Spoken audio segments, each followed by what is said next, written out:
La navigation maritime se décline partout, dans la navigation aérienne comme dans la navigation spatiale. Son vocabulaire est repris aussi bien dans les faits que dans la fiction. Mais ce n'est pas tout. La conception d'un vaisseau a beaucoup de points communs avec celle d'un navire ou d'un sous-marin. Le space opéra s'est longtemps inspiré de l'impérialisme colonial, comme il s'inspire aujourd'hui de la nécessité décoloniale. Exploration, recherche, colonisation, vaisseau-génération. La SF nous montre différentes formes de navigation entre les îles de plastique et autres déchets, plus ou moins dérivants de Sam J. Miller ou de Serge Lehmann, l'exploration antarctique avec ses vagues de dunes de glace de Jean Krug, le sous-marin pirate dans les mers envahies de rejets toxiques de Marguerite Imbert, les vaisseaux tunneliers aux générations après dévastation de la Terre de Becky Chambers, la diversité dans l'équipage de l'Enterprise de Star Trek. La navigation reste centrale et multiforme. Pour en parler aujourd'hui, j'ai le plaisir de vous présenter Marguerite Imbert, autrice de science-fiction, entre autres des Flibustiers de la mer chimique chez Albin Michel Imaginaire. Jean Krug, glaciologue et auteur de science-fiction, son dernier roman, Le Chant des glaces, est récemment sorti chez Critique. Et Franck Scouf... C'était La couleur du froid. À La couleur du froid. Et Franck Scouf, docteur en mécanique, professeur à l'université de Nantes et passionné de SF. D'ailleurs, Jean, on va commencer par vous. La station polaire Tara est-elle pour vous un modèle pour la survie dans le froid de l'espace? Et pourquoi? Ah oui, on commence dans le dur. Ouais, et c'est super intéressant. Bonjour à toutes et bonjour à tous. Vous voyez ce que c'est? C'est une station qui a été créée spécialement pour l'exploration polaire. Ouais, oui, c'est une des stations. Il y en a plusieurs maintenant qu'on développe pour le milieu polaire et qui sont plus ou moins, qui sont toutes très innovantes. Et Tara, alors il y a le bateau dérivant, il y a une station aussi dérivante. C'est inspiré quand même des premiers navires aussi, des premiers navires de l'exploration antarctique. Donc on est en 1820, enfin premier navire d'exploration polaire. On est au début du 19e et en fait on se rend compte que la glace ça fait du mal aux coques des navires qui sont en bois évidemment et du coup ça passe par tout un tas d'étapes d'évolution où on va renforcer la coque par l'intérieur avec du métal, on va y sceller tout un tas de bidons qu'on utilise pour stocker du charbon entre autres. En fait voilà, tout est mis en sorte pour que le navire, il y a l'image, c'est super, tout est mis en sorte pour que le navire résiste d'abord à la glace. Et petit à petit, la coque, elle évolue aussi. Et l'idée, c'est que le navire finisse par se soulever si jamais la pression de la glace devient trop forte, pour éviter que tout soit détruit. Et là, Tara, on est sur un modèle très futuriste, presque. Et alors, les détails techniques, je les connais pas trop, mais on est sur des fonctionnements qui sont hyper résilients sur ces environnements-là, qui sont hyper autonomes en énergie, qui peuvent durer très longtemps. Et moi, ça me fait même penser, pour aller encore au-delà, au projet PolarPod de Jean-Louis Etienne. Je ne sais pas si certains d'entre vous en ont entendu parler, qui est un navire qui, en gros, peut se mettre en position verticale ou horizontale et en position de dérive pour étudier après l'océan. Et ce qu'il y a dedans, mais sur une profondeur assez longue. Donc on a vraiment un long navire, et puis au bout d'un moment, il peut basculer. Et puis on se retrouve avec 40 mètres ou 50 mètres qui sont au fond de l'eau. Et donc on est en train de redévelopper des navires. Oui. Et moi, ça me fait penser à des vaisseaux spatiaux. Ah complètement. Alors du coup, oui. Est-ce que l'inspiration vient de l'imaginaire des vaisseaux spatiaux, ou est-ce que l'imaginaire et les vaisseaux spatiaux s'inspirent de ces choses-là? On va avoir l'occasion d'en parler. Marguerite Imbert, vous avez choisi la piraterie méditerranéenne comme décor. Quelle est votre relation avec cette problématique et pourquoi un sous-marin? Donc ma relation personnelle avec la piraterie. Tout à fait. Enfin, pourquoi des pirates et pourquoi un sous-marin? Alors, moi je suis née aux Antilles, donc dans un territoire en fait qui est du coup entouré d'eau et d'une histoire liée à à celle du colonialisme que vous avez évoqué, à l'histoire de la navigation, à l'histoire des échanges marchands d'humains, de biens, à l'histoire de l'exploration. Donc j'imagine que ça m'a alimenté. Et cette idée de piraterie, c'est aussi quelque chose qui traverse aussi l'ensemble de mes romans, c'est-à-dire les personnages dans mes livres ont tendance à essayer de tirer profit de la réalité qui les entoure, de la détourner à leur avantage et d'en tirer le maximum, quitte à en faire pâtir leur environnement immédiat et les gens autour d'eux. Donc je pense que j'avais envie d'aborder l'aspect jubilatoire de l'apocalypse. Et pour ça, une bande de pirates dans un sous-marin nucléaire, ça me semblait être une bonne idée. Franck Schoof, lors de la préparation de cette table ronde, vous avez insisté sur l'importance du vocabulaire maritime dans la navigation spatiale. Pouvez-vous développer, s'il vous plaît ? Oui, bonjour à tous. Oui, en fait, effectivement, le vocabulaire, on le retrouve notamment dans les équipages, les capitaines, les pirates, on les retrouve. Alors, on a tous l'imaginaire et la représentation d'Albatros, mais voilà, la piraterie, c'est la piraterie d'espace, mais aussi la piraterie maritime. Et puis, on l'a aussi au travers d'un certain nombre de formes de vaisseaux. Donc qui vont, et puis capitaine de vaisseau aussi dans l'espace, donc beaucoup autour des métiers, et puis autour de la forme en fait des vaisseaux spatiaux qui sont souvent de forme maritime, de forme de coque de bateau, non pas parce qu'on a besoin de ça dans l'espace, mais parce que finalement ça aide aussi, je pense, à se transposer vers l'univers spatial, à transposer l'humain vers l'univers spatial. Mais ça avait d'ailleurs commencé par l'aviation, qui avait repris beaucoup de termes maritimes. Jean, le temps du voyage en bateau trouve un écho dans le temps du voyage de l'espace. Ce temps si long qu'il demande parfois des interventions scientifiques, comme la dormition ou des augmentations génétiques en SF. Dans votre dernier roman Glaciaire, il y a même une mutation en relation avec le froid pour résister. Pouvez-vous nous parler de cette relation au temps, dont vous m'avez parlé pendant la préparation aussi d'ailleurs? Oui, tout à fait. En fait, ce qui me fascine, moi, pour le coup, c'est justement ce temps long. Et j'y ai repensé la dernière fois. J'ai relu, pour moi, une référence en SF, j'ai relu Hyperion, donc de Dan Simmons. Et dans Hyperion, notamment, il y a un consul qui a un vaisseau.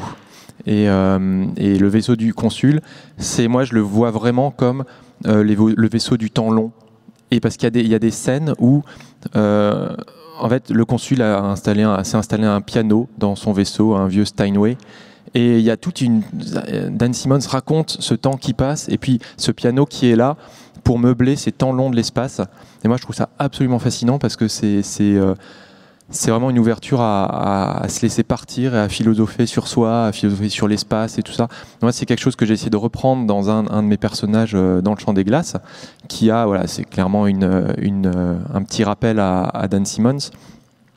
Mais j'aime beaucoup cette idée-là parce que souvent, l'espace, on le voit comme la navigation dans l'espace. On se figure des scènes de Star Wars, on se figure des scènes de combat, de Star Trek, des choses comme ça, d'Ender, qui vont hyper vite, ça virevolte dans tous les sens. Et en fait, l'espace, la navigation dans l'espace, c'est des temps qui sont longs, quoi. Et il y a je pense, en même temps que j'en parle, il y a la série For All Mankind, qui est une merveille. Qui est une merveille, et qui montre très bien, en fait, ces temps longs. Et comment justement tout peut basculer en une microseconde. À un moment il va falloir agir. Et d'ailleurs, sur un côté plus anecdote, je ne sais pas si certains d'entre vous ont joué à Kerbal Space Program. Et il y a aussi ce temps long, et généralement il suffit d'une microseconde pour que tout soit raté et que la partie redémarre à zéro. Et j'aime beaucoup cette idée là, c'est pas que du lent, c'est aussi du très réactif. Marguerite, l'équipage d'un vaisseau spatial est depuis Star Trek une représentation multiculturelle. Il suppose une collaboration planétaire ou multiplanétaire, ou des rencontres, comme dans un bateau pirate. Qu'est-ce que ça vous inspire ? Alors, dans les flibustiers, il y a moins une collaboration qu'une autocratie sévère et impitoyable de la part du capitaine, qui visualise un petit peu son sous-marin comme l'extension de ses jeux vidéo, en fait. Pour lui, c'est un vaste jeu de gestion, en fait, dans lequel chaque membre de l'équipage est une unité, en fait, qui lui rapporte un certain nombre de ressources et qui peut un peu commander à sa guise. Pour lui, son sous-marin, c'est un mix entre la cabane dans les arbres, c'est aussi une ZAD, c'est son QG militaire, et ouais, c'est ça. C'est l'extension de sa personne à lui, en fait, et tout doit correspondre à sa fantaisie.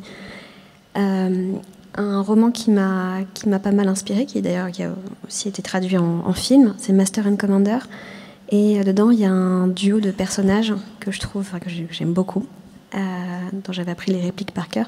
C'était celui du capitaine Aubray et du médecin Mathurin, et c'est marrant parce que tu m'y as fait penser. Ils font de la musique, en fait, et ils font des duos. Un duo de Botticelli, d'ailleurs, justement pour faire passer le temps. Et j'ai voulu retrouver cette dynamique aussi du temps long entre deux personnages, le capitaine qui est jeune et sanguinaire et qui a pour lui la jeunesse et l'insouciance et l'irresponsabilité totale, et ce personnage naturaliste qui vieillit, qui est sensible, un peu lâche, et qui est fasciné malgré lui par ce capitaine. Et autour d'eux, une bande d'enfants perdus, c'est-à-dire cet équipage dont la multiculturalité en fait se perd complètement dans la discipline qu'impose la navigation et cette impitoyable hiérarchie qu'il y a. Mais je citais Star Trek, mais on pourrait parler par exemple même de l'ISS en ce moment, où se rencontrent énormément de différentes nations, et où justement l'espace permet la rencontre et la collaboration entre scientifiques, entre chercheurs aussi. Si quelqu'un veut réagir. Oui, moi ça m'évoque aussi les stations, pour le coup les stations polaires en Antarctique au Groenland, où on a aussi un environnement, un lieu clos qui est très similaire à ce qu'on retrouve en milieu spatial. Et d'ailleurs, il y a pas mal de programmes qui font des tests dans des lieux en milieu polaire pour voir comment les gens s'accommodent ou non de cet enfermement. Et du coup, oui, on retrouve aussi cette multiculturalité, ces gens qui viennent de différents horizons, de différents pays, et qui ont plein de choses complètement différentes, mais qui vont se retrouver des points communs une fois qu'ils sont plongés dans cet environnement-là. Et du coup, ce lieu clos, il fait aussi émerger toute cette coopération et tous ces trucs-là, où pendant un temps, peut-être on met aussi de côté des différences, parce qu'on est juste nous dans cet environnement et qu'il faut collaborer. Et pour les porte-conteneurs ou pour les équipages aussi de gros navires, on va retrouver cette multiculturalité aussi, avec pour les différentes catégories de personnel des représentations qui ne sont pas les mêmes sur par exemple la question de la pollution du navire ou du rejet CO2 en utilisant telle ou telle route, ou la question de la sécurité d'équipage ne vont pas être les mêmes si vous avez un équipage sud-africain, philippin ou autre. Et ça va changer beaucoup la manière aussi de conduire le navire. Et si je peux rebondir là-dessus, moi ça me fait penser à mon expérience personnelle où j'ai aussi travaillé je travaille parfois sur des navires qui vont en Antarctique au Groenland. Et du coup, alors je ne sais pas si vous avez vu The Triangle of Sadness, c'est sans filtre en français, je crois que c'est ça la traduction, non ? Ah, tu sais pas. Voilà, il me semble que c'est ça. Et en gros, là on voit vraiment aussi ces gens de tous ces pays qui travaillent sur ce bateau, qui collaborent, et néanmoins, il y a quand même une lutte des classes qui est hyper présente, qui est très forte. Et nous, c'est ce qu'on constate sur les navires qui se rendent là-bas, et quelle que soit la compagnie, quel que soit le type de navire, c'est pas compliqué. Au service, tout en bas, vous avez des gens qui viennent des Philippines, qui viennent d'Indonésie.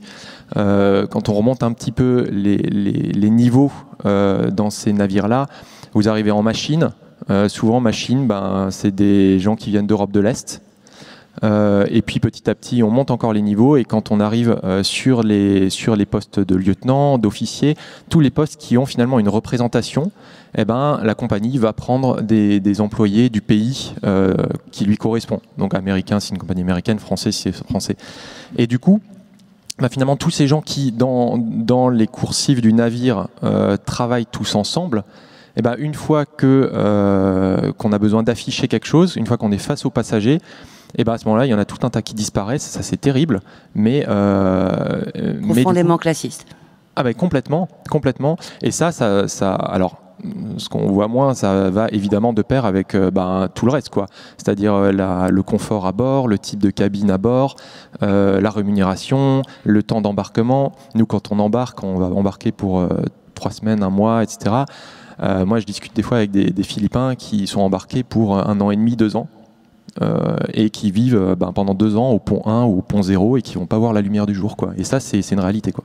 Ça me fait penser à l'incivilité des fantômes de River Solomon, qui parle justement de ce classisme et qui fait d'un vaisseau spatial, d'un space opéra, une réflexion sur l'esclavage et l'afrodescendance, en fait.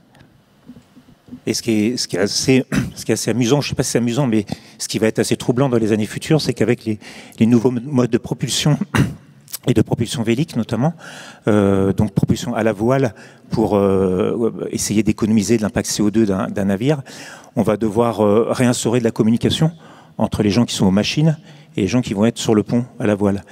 Et en fait, alors je dis que c'est amusant parce qu'on a déposé un projet justement auprès de l'État il y a 1 semaine sur ces sujets de formation multiculturelle dans le cas de navires qui sont multipropulsions, parce que ça va nécessiter beaucoup plus de communication que ce qu'il y avait avant, où en fait l'information elle était descendante, c'est-à-dire qu'on donne aux machines un certain nombre de consignes qu'ils doivent respecter et les machines font remonter éventuellement un certain nombre de problèmes qu'ils ont. Là, l'interaction va être beaucoup plus forte parce que le vent est ce qu'il est et il est très variable, et donc il va falloir être très réactif par rapport à ces nouvelles conditions météo.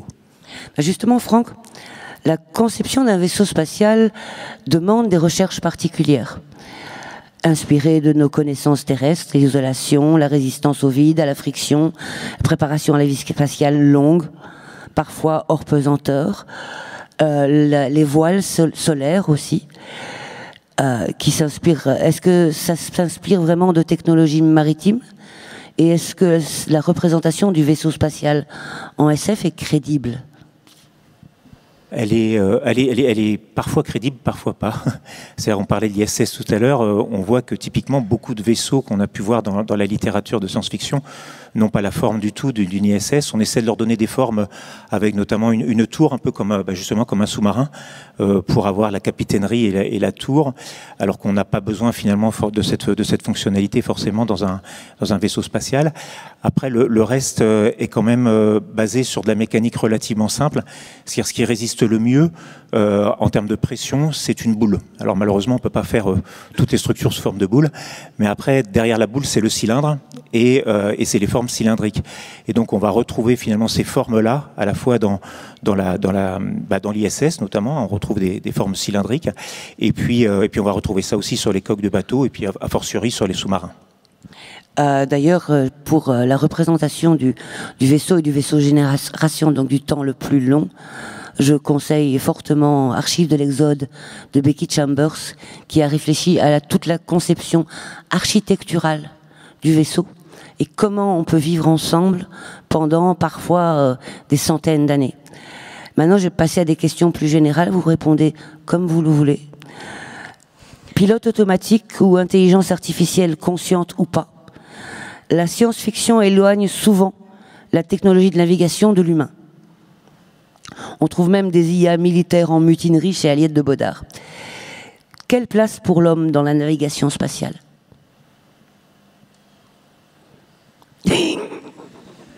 Je crois que je suis un troll. Je peux commencer parce qu'hier on avait un documentaire sur Collision où justement on nous expliquait qu'il a fallu enlever en fait la mainmise de l'homme sur le pilotage de la sonde qui devait faire exploser finalement le satellite d'une météorite, et donc pour ça il fallait lâcher prise en donnant la main à l'IA pour avoir un temps de réaction qui soit suffisamment important, puisque là on retrouve les questions du temps long. Là c'est des temps courts mais qui sont longs à l'échelle finalement d'une collision. Ça peut, je crois de mémoire, c'est 34 secondes le temps d'émission du signal de la sonde jusqu'à la Terre. Il fallait le traiter, ce signal, puis après prendre la décision, et on était en dehors complètement du temps nécessaire à la réaction par rapport à l'événement. Et donc c'est l'IA qui a permis finalement d'intégrer les informations qui étaient à sa disposition, notamment le champ lumineux peut changer dans l'espace, on peut avoir quelques perturbations, et donc il faut pouvoir recadrer et recalculer finalement la trajectoire à partir de ces informations. Et là, l'IA finalement a été utilisée dans ce cas-là. Moi, je pense que c'est pas pour tout de suite. L'IA est plus Je d'humain. parlais surtout en science-fiction. Hein. Ouais. Mais même parce qu'il y a trop d'orgueil chez les commandants et que ils ont des melons, mais comme ça, et jamais ils accepteraient de déléguer uniquement à une IA.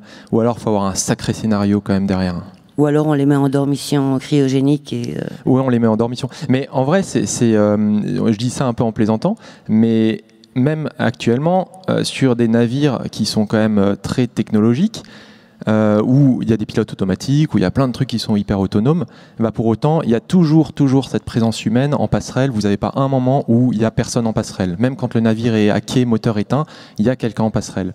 Et chaque ordre donné, ou même appuyé sur un bouton, est indiqué oralement et répété par les officiers de quart à ce moment-là.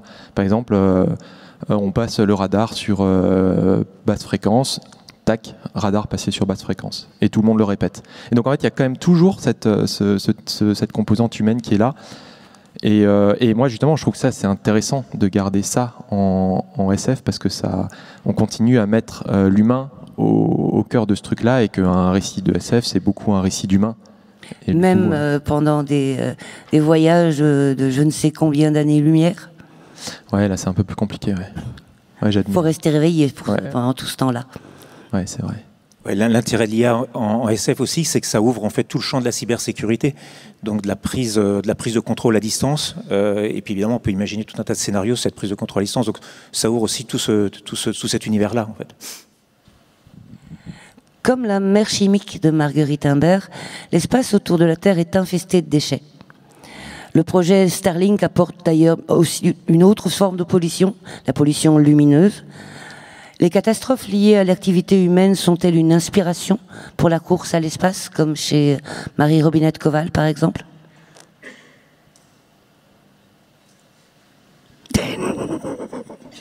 Non, mais c'est le temps que la question se formule et que les réponses viennent. Ah, du coup, j'ai pris le méga, du coup, je parle. Tu es coincé. Hein ? Tu es coincé. Oui, t'as une idée ? Ah mais non, pas du tout. Moi, c'est pire, j'ai oublié la question, si tu pouvais la...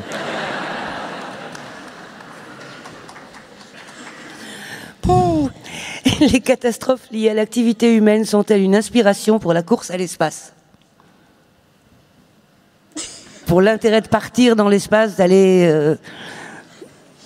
ne serait-ce que l'exploration, je sais pas. Eh ben, moi, le premier élément qui me vient, les catastrophes liées à l'humain, moi, je pense à la catastrophe climatique. Et du coup, l'idée d'aller chercher une planète B, ça, je crois que c'est répondu depuis un long moment, quoi. En gros, il n'y a pas de plan B, ça, c'est clair. D'ailleurs, il me semble que souvent la leçon du président des Utopias l'explique clairement. Mais du coup, c'est un faux argument pour aller chercher l'exploration spatiale. Mais après, il y a, pour moi, l'exploration spatiale, elle est aussi intimement liée à toute la recherche scientifique, tous les progrès scientifiques et technologiques qui sont mis en place. Et on prend l'exemple du GPS, on prend l'exemple de tout un tas de technologies qui ont été déployées pour de l'exploration spatiale et qui ensuite sont appliquées dans notre vie de tous les jours. Donc plutôt que de parler d'accidents qui seraient ou de destruction qui seraient la cause d'une exploration spatiale, c'est presque dans l'autre sens que je prendrais le problème en disant que l'exploration spatiale, elle amène des nouveautés, elle amène de l'évolution aussi pour nous tous. Et pas forcément que dans le bon sens. Genre Starlink, on peut se poser la question de... à la fois dans des zones hyper reculées, c'est hyper important parce que ça permet à tout le monde d'avoir accès à Internet. Et pour autant, c'est complètement dérégulé et c'est une source de catastrophe aussi, quoi. Je ne suis pas sûr de répondre à la question, mais ma réponse, elle serait aussi, en fait, cette problématique qu'on a au niveau terrestre, en particulier sur la partie maritime, sur les pollutions maritimes, c'est qu'on a une vraie difficulté aussi à accéder à de la donnée. Et c'est vrai que la conquête spatiale, via la micro-robotisation, la robotisation à l'extrême d'un certain nombre de manutention qu'on doit faire dans l'espace, nous permet aussi de développer beaucoup de petits outils métrologiques qui vont nous permettre d'accéder via des drones qui peuvent être laissés, alors un petit peu comme l'expédition Tara parfois, qui peuvent être laissés à vagabonder dans l'océan, nous renvoyer de l'information sur la qualité des eaux, le niveau de pH, la température de l'eau, etc., etc. Donc c'est peut-être aussi ça qu'on peut attendre aussi de l'espace, c'est-à-dire accélérer finalement l'acquisition d'informations par de la technologie très, très pointue. Vous attendez quelque chose de moi, je le vois. Vous avez utilisé la pollution comme... Ah oui, mais alors par contre, l'exploration spatiale, moi, ça me... Mais ça peut être l'exploration maritime aussi. Hein, en fait, pour moi, en fait, la réponse spatiale face au dérèglement climatique, c'est quelque chose de l'ordre de la fuite et de la diversion. En fait, on a un peu parlé lors de la conférence de ce matin, mais... c'est une réponse un peu fantasmagorique à des problèmes qui sont là, qui nous montent jusqu'aux genoux et qui en Espagne ont fait des centaines de morts. Donc j'ai du mal à faire le lien entre les deux, effectivement. La question se pose aussi bien en science-fiction que dans la recherche. Quel but pour la navigation spatiale ? Le transport, la colonisation, la recherche, le tourisme? Moi, j'ai l'impression que ce qui domine beaucoup, c'est le tourisme. En tout cas, on nous en parle beaucoup. Je crois que la Chine prévoit aussi maintenant d'envoyer ses premiers touristes dans l'espace pour un ticket modeste de 200 000 $, enfin bref, une somme terrible. Mais... Et je pense que c'est le premier truc qui va venir parce que tout simplement ça permet à ces compagnies aussi de s'enrichir facilement. Et après le transport entre où et où quoi. C'est quand même moins cher d'envoyer un bateau ou d'envoyer un avion pour emmener des marchandises d'un point A à B que passer par un satellite. Sachant que je ne sais plus combien ça coûte d'envoyer 1 kg dans l'espace. À l'époque, j'avais fait un stage chez OCNES et on travaillait sur Ariane et tout ça. Et je crois qu'on m'avait dit que c'était à peu près 15 000 € pour envoyer 1 kg de matériel sur une fusée Ariane. Donc c'est quand même ultra cher. Et se poser cette question aussi de, à un moment, justement, moyen d'utiliser cette technologie pour savoir que faire des déchets nucléaires. Parce que ça, c'était aussi une question, et je pense que ça y est toujours. Il y a toujours ces idées de les envoyer dans l'espace et puis de les envoyer au loin et les oublier. Mais pareil, en fait, ça revient beaucoup trop cher. Pour de la gestion, c'est quand même plus facile. Je ne suis pas pour. Hein. Et c'est quand même apparemment plus facile de les enfuir dans le sous-sol sans demander l'autorisation à personne. Bref. La vieille SF ne pensait pas du tout à ça d'ailleurs, car dans L'homme qui vendit la lune de Heinlein, il cache des diamants dans la première fusée qui va sur la lune pour être sûr de développer le tourisme et pouvoir y aller. Et hier, dans Use the Universe, ça se passe pas forcément très très bien non plus, le relargage d'uranium comme ça dans l'espace. On peut aussi imaginer l'exploitation de ressources sur des planètes dans lesquelles on pourrait retrouver des terres rares, par exemple, qu'on a des difficultés à retrouver sur Terre.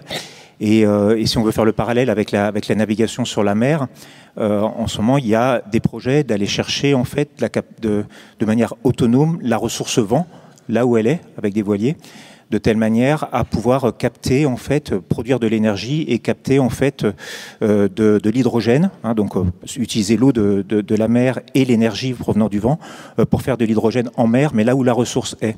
Ça veut dire que la navigation du navire ne serait pas pilotée par un objectif d'atteindre un point cardinal donné, mais d'aller chercher une zone dans laquelle la ressource est abondante. Et donc il y a des projets à l'heure actuelle qui visent à aller vers ce genre de production d'hydrogène massive, finalement là où la ressource est abondante en mer. Voilà, c'est pas de la science-fiction pour le coup. Non, mais c'est une inspiration pour la science-fiction. Et justement, l'évolution des technologies maritimes, comme celle dont vous parlez, sous-marines, aériennes ou polaires, permet-elle d'inventer de nouvelles façons d'écrire de la SF ?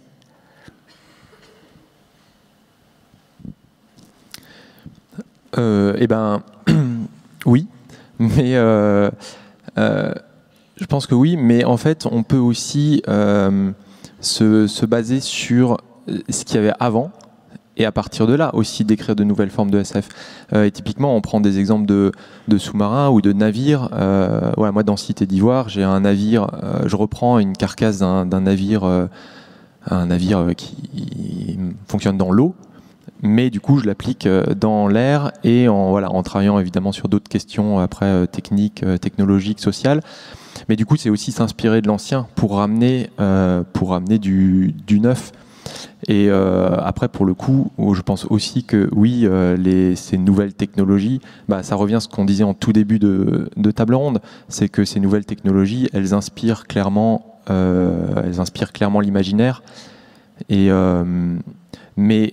mais encore une fois, pour moi, elles apportent plus de réflexion sur les conséquences sociales de ce nouvel habitat que sur l'aspect purement technologique. Parce que je trouve encore une fois que ce qui est très intéressant dans cette navigation, c'est le côté humain, quoi. C'est le côté humain où il y a un truc charnel en fait qui fait qu'on a envie d'aller voyager, qu'on a envie d'aller voir ailleurs. Je pense moi ça me fait penser aux explorateurs polaires du siècle précédent, où en fait, certes, il y a l'envie d'aller faire de la science et de choses comme ça, mais ces gars, ils étaient avant tout dirigés par un rêve, quoi. Le rêve d'aller voir, d'aller fouiller au bout, d'aller soit trouver un pôle sud, soit d'aller trouver, en fait, voir juste un peu plus loin ce qu'il y avait. Et là, du coup, le côté humain, il est essentiel. Après, à l'opposé du spectre, quand on souhaite dépouiller le voyage de toute esthétique charnelle, comme tu disais, il y a ce voyage désincarné où, en fait, par exemple, on a des membres de l'équipage qui se nourrissent uniquement de pilules, qui dorment à l'heure où on leur a dit de dormir, qui répondent à des emplois du temps très contrôlés, peut-être pas justement par une IA. Et il y a cette dimension, cette dynamique militaire aussi, c'est-à-dire qu'on est sur un espace confiné, si on est dans un sous-marin, si on est dans un vaisseau spatial, c'est impitoyable, il n'y a pas de place pour les latitudes individuelles, il n'y a pas de place pour les aléas des relations interpersonnelles. En fait, il faut que tout roule, il ne faut pas qu'il y ait de disputes, il ne faut pas qu'il y ait de friction, il ne faut pas qu'il y ait de perte de temps, et parce qu'on est dans le temps long jusqu'au moment où on est brutalement dans le temps court, c'est-à-dire jusqu'au moment où il y a un abordage, au moment où il y a une avarie, où on fait une découverte, et à ce moment-là, dans ce moment où l'espace se compresse et où il faut réagir là tout de suite, la machine doit être impeccablement huilée et le facteur humain en fait doit être réduit à son plus strict, à sa plus petite expression. Et à ce moment-là, oui, effectivement, on peut se poser la question de pourquoi garder des humains dans ce cas-là. C'est vrai que je me pose souvent la question quand je lis certains livres ou dans un univers ultra technologique et où systématiquement l'élément qui coince, c'est le fameux facteur humain. Pourquoi ne pas tout simplement avoir supprimé ce facteur humain? Mais bon.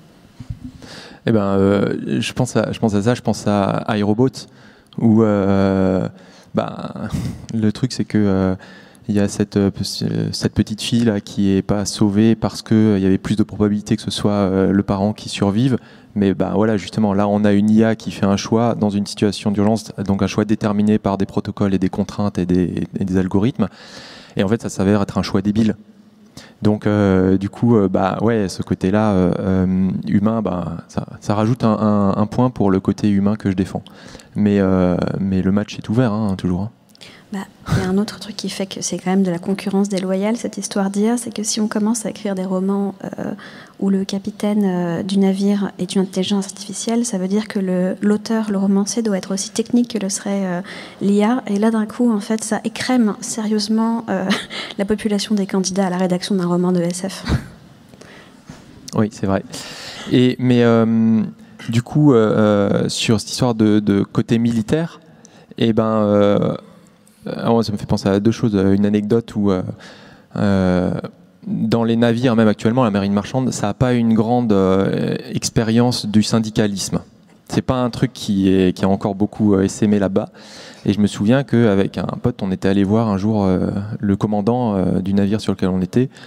Et puis, un peu en plaisantant, on avait dit on n'est pas super content de nos conditions et on pensait créer un syndicat. Est-ce que vous soutenez? Puis il nous avait regardé, il n'avait rien dit. Donc le message avait été clair. Mais depuis, il y a quand même un syndicat qui s'est monté sur ce truc-là. Donc en fait, ce côté militaire hyper présent encore, même dans la marine marchande, il a aussi tendance à devoir s'adapter. Et de plus en plus, on a des représentants du personnel, on a des gens comme ça qui naviguent. Et c'est ultra nécessaire. Mais du coup, ça rajoute encore cette complexité humaine. Et c'est sûr, ça reste plus compliqué de prendre des décisions d'urgence s'il faut consulter 15 000 personnes. Et c'est pour ça, à la base aussi, que sur ces navires-là, tu me corriges si je me trompe, mais qu'il y a un système très hiérarchisé et très ordonné, parce que ça permet une prise de décision rapide et sans embâche, quoi. Et c'est peut-être pour ça aussi qu'un jour, peut-être qu'il y aura plus de femmes aussi sur les navires, parce qu'il y a un vrai déficit. Et on a lancé une formation, nous, au niveau de Nantes Université, sur ces enjeux-là, parce qu'en fait, la prise de responsabilité des femmes dans le secteur maritime nécessite de passer un certain nombre de caps, d'avoir des réseaux que les hommes ont pour des questions extra-professionnelles, mais que les femmes n'ont pas forcément aussi facilement. Et donc tu parlais de syndicalisme et puis de défense d'un certain nombre de droits, mais il y a aussi ces droits-là, y compris l'aménagement des bateaux pour que les femmes aient aussi la capacité à y travailler correctement, dans de bonnes conditions. Et ça fait partie aussi de ces enjeux de classe ou de sectorisation qui sont encore très très prégnants, très persistants en fait dans la navigation. Dans la navigation comme dans l'armée. L'armée américaine vient de lancer un certain nombre de régulations. Les coiffures autorisées pour les femmes sous le casque, le soutien-gorge réglementaire et même les protections périodiques de l'armée américaine. Ça existe. Donc, mais c'est en même temps un progrès. Parce que c'est une prise en compte de leur existence dans la grande machine. La mer a toujours été un théâtre d'aventure aux dimensions immenses. Faut-il vraiment quitter la terre ou inventer de nouvelles façons de naviguer?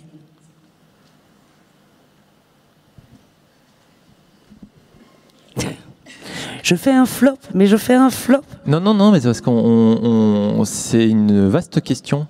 Et je pense qu'il y a plein de choses à dire. Et alors pour moi, oui. Oui, parce qu'on cherche toujours, comme je disais avant, on cherche toujours à aller plus loin. Je pense que c'est assez évident et assez naturel pour plein de monde. En tout cas, pour moi, ça l'est. J'étais au Groenland cet été et on était sur le trajet du passage du Nord-Ouest. Et là où, alors, si vous avez vu la série Terror ou lu le bouquin de Dan Simmons, en gros, ça raconte cette expédition, quoi. Et donc, on est au milieu du 19e. Et puis, en fait, on est vraiment dans des chapelets d'îles aux portes de l'océan Arctique. Et en fait, c'est assez fou parce que à un moment, je me faisais la réflexion, je me dis, mais là, il n'y a plus rien, en fait.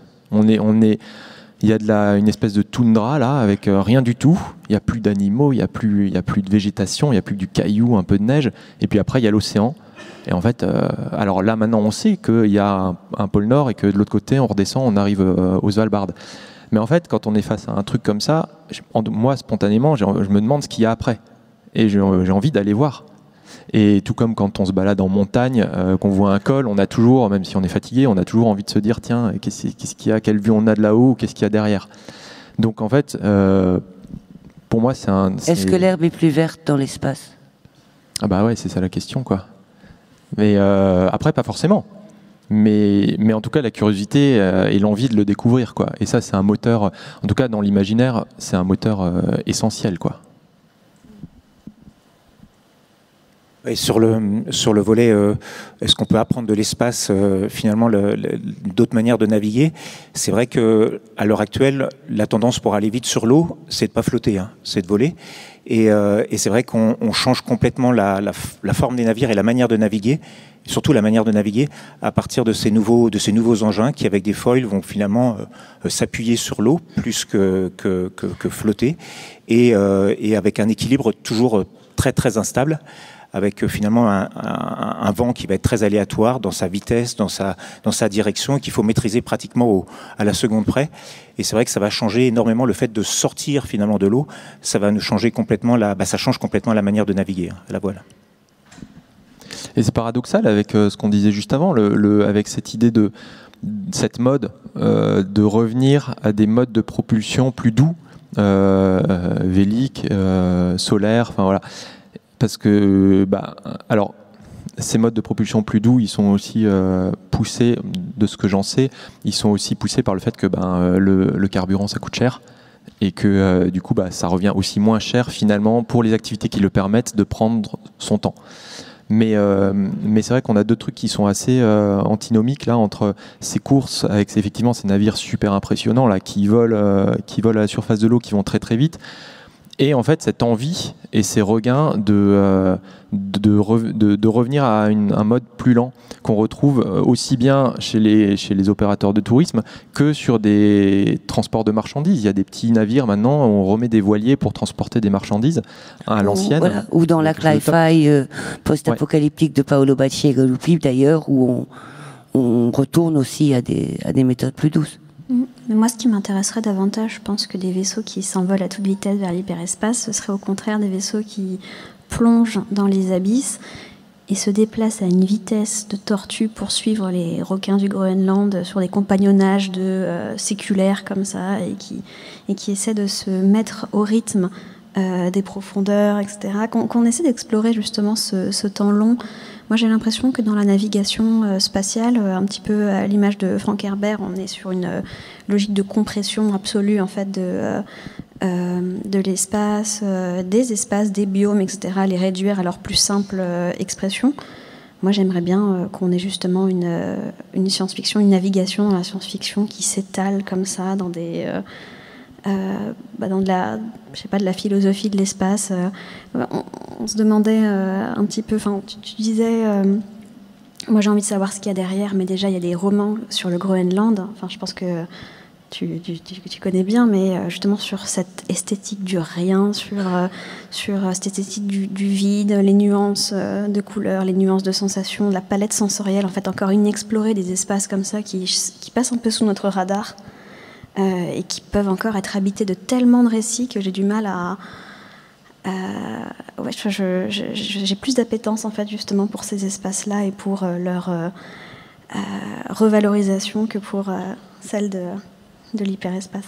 Il y a un truc assez terre à terre aussi dans ce que tu dis. Pour l'anecdote, une goutte d'eau dans la circulation océanique mondiale, donc la circulation thermohaline, ce fameux tapis roulant là qui transfère toute la chaleur de l'atmosphère dans les océans, et le temps de trajet d'une goutte d'eau, c'est 1500 ans. En fait, c'est un flux qui émet d'une puissance mais hallucinante, mais d'une lenteur terrible. Et accessoirement, c'est ça qu'on est en train de détraquer un petit peu en ce moment. Mais je trouve que ça rejoint cet aspect. Ça m'a fait penser quand tu parles d'essayer de s'immerger et de voir et d'aller au temps lent et au temps long d'un petit truc de plancton ou d'une goutte d'eau. Oui, c'est tout aussi. Je pense que ça ouvre tout autant à l'imaginaire et peut-être même plus que les temps rapides et fulgurants. Ça, après, je le pose là, je ne sais pas ce que tu en fais. On est en train de s'en apercevoir dans la manière dont on essaie de comprendre les écosystèmes marins, par exemple. Puisqu'en fait, on a des variations interannuelles qui sont très importantes. Donc, quand on observe les phénomènes pendant 1 an, 2 ans, ils ne sont pas du tout représentatifs de ce qui se peut passer à l'échelle de plusieurs années, de 5, 10 ans. Et on a besoin d'observer sur des temps longs et de prendre notre temps, effectivement, en mer plus qu'à terre, où en fait, on a déjà beaucoup plus d'informations. Et donc, on a beaucoup plus d'accès finalement à la compréhension des problématiques. Et en mer ou dans l'espace, on va devoir peut-être prendre un peu plus de temps pour comprendre les phénomènes. Et c'est vrai que quand on voit le temps de parcours de la lumière dans l'espace, par définition, il faut du temps pour comprendre ce qui a pu se passer entre-temps, justement. C'est ce temps long qui fait que quand je lisais des romans d'aventure petites, en fait, je trouvais terrifiant d'imaginer qu'au XVIIe siècle, XVIIIe siècle, on puisse s'embarquer comme ça pendant des années dans la perspective un peu hasardeuse de se retrouver des milliers de kilomètres plus loin et de se dire qu'on va partager son quotidien avec des hommes, 80, 200 hommes en fait, qui sont potentiellement des brutes, en fait, qui sont des malades et que toutes sortes de maladies, d'intempéries, d'aléas peuvent frapper ce bateau, ce minuscule bateau. Enfin, je trouve que ça rend thalassophobe en fait, et l'idée que l'humanité se soit engagée là-dedans avec suffisamment de persistance pour raffiner sa technique, on en soit actuellement à parler de sous-marins nucléaires, ça me fascine. Ouais, il y a eu beaucoup de casses aussi. Hein. Je lisais Les naufragés du Wager il y a quelques temps, je vous recommande si vous n'avez pas lu ça, et en gros qui parle de l'expédition de l'amiral Hanson en 1700 et des brouettes d'Angleterre jusqu'au Chili pour donner la chasse aux Espagnols, et on suit un équipage sur un navire qui s'appelle le Wager au passage du Cap Horn et tout le tralala, donc je vous laisse un peu imaginer. Mais ouais, c'est vous, parce qu'en plus, ces gens-là, tu parlais de qu'est-ce qui pousse aussi ces gens-là à y aller. Bah, il y en a beaucoup qui n'avaient pas le choix aussi. Et notamment, ils racontent comment, on parlait des équipages tout à l'heure, et David Graham raconte comment il y avait des espèces petits groupes de gangsters, j'ai plus le terme, qui allaient dans les rues de Londres et qui attrapaient un type au hasard, qui le tabassait, et puis paf, qu'il le mettait à bord d'un navire de Sa Majesté. Et le gars avait potentiellement une femme, des enfants, un métier et tout, mais en fait il le mettait, et il mettait le navire suffisamment loin des côtes pour que les gars puissent pas y retourner à la nage. C'est quand même sacrément tordu, hein. Mais et tout ça pour amener 1500 personnes. Hein, non, je dis les méthodes de recrutement de l'armée britannique, c'est tout un... Ouais, c'est vrai que ça aussi c'est un roman. À l'impérialisme britannique. Bah, je crois qu'on a fait un petit peu le tour de nos idées de navigation. Je crois que c'est maintenant le tour, votre tour à vous, qui êtes dans le public, d'intervenir, de poser des questions, de proposer des choses. Est-ce qu'il y a quelqu'un qui a un micro? Oui, il vient d'être passé. Parfait, allez-y. Bonjour. Oui. Vous m'entendez? Oui. C'est bon. Merci beaucoup pour ces discussions qui étaient très très riches. On a parlé de bateaux, de vaisseaux spatiaux, de différentes machineries fictives ou qui existent. Et ça m'a fait penser à la notion développée par Buckminster Fuller de la planète Terre comme vaisseau spatial à part entière, une sorte de vaisseau spatial à la dérive sur lequel on n'aurait pas trop la main. Qu'est-ce que ça vous évoque ? Un sentiment d'impuissance. Mais à la fois un truc fascinant mais qui nous dépasse complètement. Moi, j'ai juste alors je connaissais pas cette référence. Moi, j'avais juste la référence dans L'Enfeuse des étoiles, où il faut aussi passer une planète par une arche machin, et puis en fait les calculs sont tellement impossibles pour savoir comment ça va se passer que bon voilà, ça passe pas comme prévu. Mais je trouve ça fascinant parce que justement c'est vaste et c'est hors de toute perception, quoi. Imaginer la Terre qui se déplace, ça nous sort tellement de nos références à nous que je pense que c'est difficile à imaginer, à comprendre. Je sais pas ce que vous en pensez. Puis du coup, il n'y a peut-être pas d'IA, mais on est en pilote automatique là pour le coup. Et donc, ouais, le fait qu'on ait cette trajectoire qu'on maîtrise pas du tout, et effectivement je pense qu'on a certainement appris à y réfléchir quand on est sorti de la Terre et qu'on l'a observé. Je pense que ça nous a aidé à comprendre en fait cette trajectoire et puis ce déplacement de notre super vaisseau.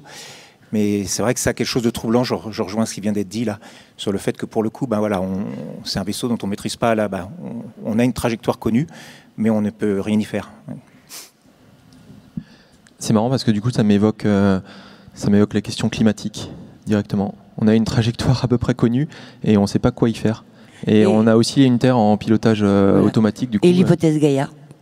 L'hypothèse Gaïa, c'est la Terre consciente, la planète consciente. Et oui. La planète malade qui envoie ses anticorps. Oui, on est en plein dans du Asimov là aussi. Ouais, effectivement. Ouais. Une autre question ? Oui, bonjour et merci beaucoup pour ce dialogue passionnant. la navigation est naturellement associée à la représentation cartographique. On a tous l'image de la carte au trésor pour les récits de piraterie et des cartes marines. Quelle représentation cartographique peut-on avoir pour les récits dans l'espace? Quelle carte pour le space opéra? Et est-ce que l'exploration spatiale n'est pas tout simplement la fin des cartes et des représentations cartographiques? Déjà, il y a des cartes astronomiques.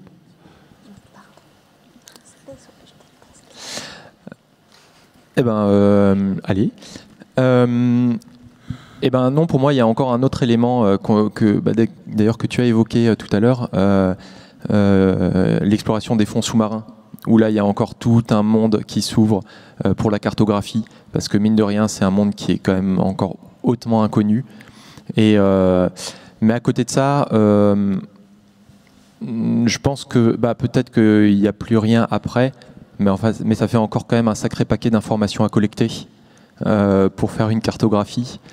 Et donc je pense que non, ça l'arrête pas. Je pense qu'au contraire, ça continue. Ça continue un peu ce rêve de cartographie qui est hyper stimulant. Hein. C'est quand on lit les récits des explorateurs, quelle que soit la région. Moi, je connais bien la péninsule antarctique, où on a mis des décennies pour tracer les côtes de ces endroits-là. Et quand on se rend là-bas et qu'on se dit, wow, face à une montagne comme ça, comment est-ce qu'on dessine un trait de côte? On comprend que ça ait pris autant de temps, quoi. Le travail de cartographie, c'est un travail qui consiste à noter des points d'intérêt sur un papier. En fait, et c'est pour ça que je dis que la cartographie, je pense, n'est pas, en tout cas, la cartographie terrestre n'est pas terminée du tout, parce que ce qu'on considère comme étant des points d'intérêt, en fait, évolue avec ce qui nous intéresse nécessairement. Et à quand une cartographie, par exemple, des autoroutes de rhizomes, en fait, de la cartographie des connexions nerveuses entre champs de lavande, des choses qui vont vraiment nous intéresser, par exemple, quel chemin emprunte l'intelligence du végétal, quel chemin empruntent les oiseaux lorsqu'ils migrent, les bactéries, par exemple, est-ce que les bactéries suivent des parcours des champignons, bien sûr, les réseaux micellaires. On va avoir de nouvelles cartes qui vont voir le jour à mesure qu'on va se poser des questions différentes sur ce qui nous entoure et sur ce qu'on connaît et perçoit du vivant. Donc, pour moi, on a à peine égratigné la surface de cette cartographie en 3D, ou même en 4D, en fait. Et même si on va dans l'espace, on a besoin de se diriger entre les galaxies, de se diriger entre les astéroïdes, de regarder les étoiles et les constellations de manière totalement différente, puisqu'on a une échelle totalement différente. Et on aura besoin de se guider d'une manière ou d'une autre. Et la cartographie spatiale, elle est fondamentale. On parlait d'IA tout à l'heure et de la capacité des sondes à pouvoir s'auto-diriger parce que trop loin de la Terre.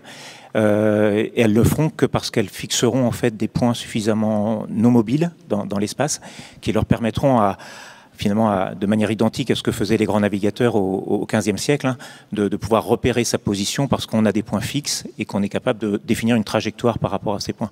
Donc la cartographie spatiale va être complètement fondamentale finalement pour être capable de naviguer. Encore une question? Il y a quelqu'un là juste devant qui propose une question depuis le tout début et qui n'a toujours pas eu le micro. Ah non, ici. Madame, s'il vous plaît. Madame, s'il vous plaît. Ah, voilà, merci. On a beaucoup parlé de temps long. Quel type de profil est-ce qu'on va chercher pour faire des voyages de plusieurs années, de toute une vie, et quel type de profil est-ce qu'on va éviter? Il y a beaucoup de tests psychologiques à effectuer, parce qu'il n'y a pas seulement le temps long, il y a l'isolation aussi. Ouais, c'est... Alors, moi j'ai quelques références en milieu polaire, où effectivement il y a une batterie de... il faut le profil scientifique qui matche déjà les nécessités de terrain, et puis après il y a le profil psy, même si le fait est que cette étude elle est réduite à quelques consultations d'une demi-heure. Donc c'est pas alors on arrive à dresser un profil, hein. Il y a des gens dont c'est le métier, donc c'est qu'ils arrivent certainement à le faire. Mais je pense que c'est évidemment on peut pas tout brasser, et ça me fait penser encore une fois à For All Mankind, ou cette série où justement on se retrouve avec des gens qui vont dans différents endroits loin de la Terre et justement au bout d'un moment on amène tellement de monde que on se retrouve aussi avec un échantillon statistiquement représentatif de la population et du coup passer à une certaine échelle, je me dis que tout le monde peut y aller et puis en même temps tout le monde peut avoir sa chance d'y aller.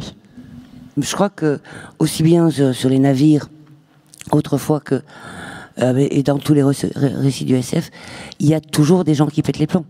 Il y a toujours un moment où l'isolement et le temps et l'éloignement, la solitude vont avoir un impact psychologique sur même les scientifiques les plus aguerris.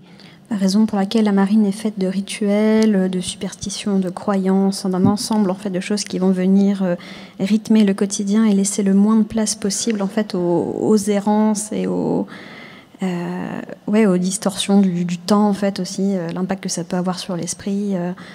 Dans la marine britannique justement, à travers plusieurs romans, on voit la quantité de petits rituels que les marins se font entre eux, les strates hiérarchiques informelles qui existent, les mécanismes de domination et qui servent pas seulement d'exutoire à l'envie de violence de certains hommes aussi, mais aussi de façon de verrouiller en fait l'esprit de l'équipage en fait à travers justement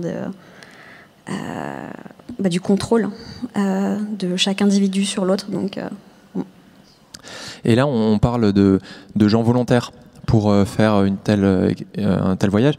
Moi, ça me fait penser à l'expédition antarctique suédoise. On est en 1901 et ça se passe pas comme prévu. À un moment, il y a 3 types, un matelot, un géologue et puis un autre scientifique, qui se retrouvent à devoir hiverner. Ils ont rien, ils ont 3 semaines de vivre et ils sont en Antarctique et ils se retrouvent à se dire on va devoir passer les 8 prochains mois et on n'a rien quoi. Et en fait, dans le journal de l'expédition, ils racontent comment ils font pour tenir ça et pour pas craquer. Et quand on dort, qu'il fait moins 40 degrés et que dans la journée il fait moins 20, c'est compliqué de pas craquer. Et ils racontent comment tous les soirs, il y avait une personne, un des 3, qui avait pour mission de raconter une histoire drôle et de faire rire les 2 autres. Et en fait, ils s'arrêtaient pas tant que les 2 s'étaient pas marrés. Et ça, c'était tous les soirs. Et ils ont essayé de reconstruire, à l'époque, c'était les 3 mousquetaires et le comte de Monte Cristo, où voilà, ils se souvenaient de 2-3 trucs. Et puis leur objectif, c'était chaque soir continuer à reconstituer cette histoire. Et c'est justement des petits rituels comme ça, t'en parlais très justement, qui en pratique font que cet isolement a pu bien se passer, quoi. On en parle d'ailleurs quand on aura mangé le dernier chien de Justine Niogret, qui parle aussi d'une exploration polaire. Alors il y a l'isolement, il y a le confinement, mais il y a aussi les événements extérieurs. Et plus on est sur des temps très longs, ça on connaît bien ça en statistique, ce qu'on appelle statistique des valeurs extrêmes. C'est-à-dire plus on est sur des temps très longs, plus les événements extrêmes vont arriver en grand nombre. Et donc fatalement, un décès, une guerre, la disparition. Alors hier, c'était la disparition de la Terre, mais plus les événements extrêmes vont apparaître. Et ça, c'est être capable aussi de plonger la personne dans ce qu'il pourrait rencontrer comme événement extrême. Ça, je pense que ça doit être une réelle difficulté pour les temps vraiment très très longs. Et puis tout devient un événement extrême quand on est confiné avec 80 personnes qu'on n'aime pas forcément pendant 8 mois. Donc tout devient événementiel. Ce que tu me disais aussi, ça me fait penser à ce livre très très drôle de Jörn Riel, j'ai peur de complètement écorcher, qui a écrit Racontars arctiques. Et c'est une bande de chasseurs arctiques justement qui se retrouvent ponctuellement, qui vivent dans des coins très très isolés du Groenland, qui quand ils se retrouvent se murgent la gueule et se racontent une série de bobards en fait, se racontent des trucs qu'ils ont vécu ou qu'ils croient avoir vécu parce que ils ont toujours plus ou moins un coup dans le nez. Et voilà, ils passent la nuit à se raconter des trucs et c'est l'objet de chacune de ces nouvelles. Et c'est des histoires complètement délirantes au coin du feu, mais qui partent d'événements banals, genre mon chien s'est cassé la patte, je me demande comment il s'est fait ça, et ça part en... La vantardise, la chanson, les bagarres, l'alcool. Je crois que tout ça est nécessaire au temps long. Oui, moi je pense à Antarctique d'Olivier Blé, qui est sorti en littérature blanche. et où on est sur une base polaire, donc en isolement. Et sur la première page, c'est pas du spoil, hein, c'est la première page, ça commence avec sur une station, ils sont 4, 2 gars qui jouent aux échecs, et il y en a un qui bat l'autre, et l'autre s'énerve, prend une hache, met un gros coup de hache sur le premier, puis ça démarre comme ça. Bon. Les derniers mots sont le coup de hache dans la tête à la fin d'un jeu d'échecs, mais voilà, c'est l'isolement et le temps long, c'est peut-être ça, le coup de hache, parce qu'on a perdu aux échecs. Je vous remercie tous les trois d'avoir répondu à mes questions de flop, et je vous remercie à tous d'être venus. Merci beaucoup.